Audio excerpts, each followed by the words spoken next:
So, yun mga katusok, ito sa halagang 20 pesos, ulam ka na.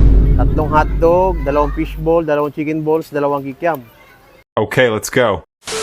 So, ayun mga katusok. So, maraming nagtatanong kung pwede ba daw iulam yung paninda natin. Tulad nitong fishball, kikiam, chicken balls, saka hotdog. Ito na.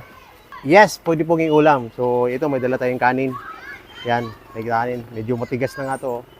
So, sa halagang 20 pesos mga katusok, may ulam ka na. Kung nagtitipid ka talaga. Wala ka pang sahod, bukas pa yung sahod mo. Ngayon, kunti na lang yung budget mo. So, ito yung natin. Chicken balls dalawa, yan. Dalawang kikiam. Tapos, dalawang hotdog. Dalawang fishball. Dagdagan pa natin ng isang hotdog. Yan mga katusok. Sa halagang 20 pesos, may ulam ka na. Sa mga hindi masisilan sa ulam. Yan.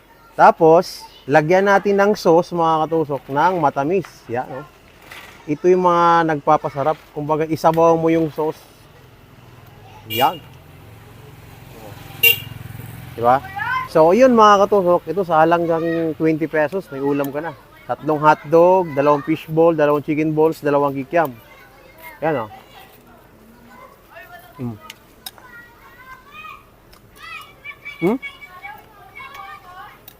Kailangan talaga masarap yung sauce kasi pwede siyang ibahog mga katusok.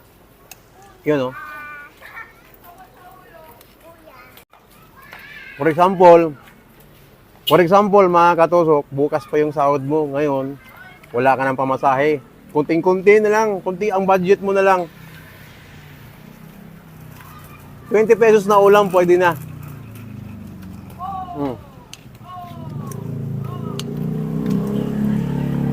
Chicken ball. Chicken ball. Sa sauce pa lang mga katusok, sobrang solid na. Sauce pa lang, ulam na.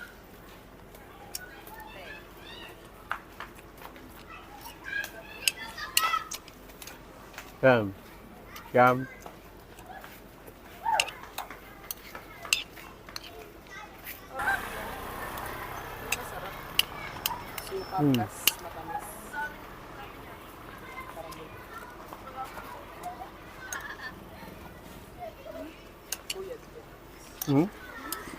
Tapos, chicken ball.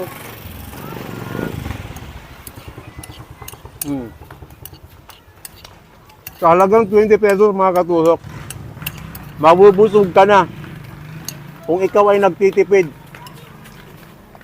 at hindi ka naman masilan sa ulam.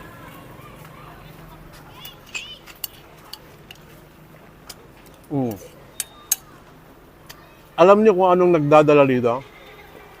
Yung sauce. Diba? Binahugan natin ng sauce. Ang sarap.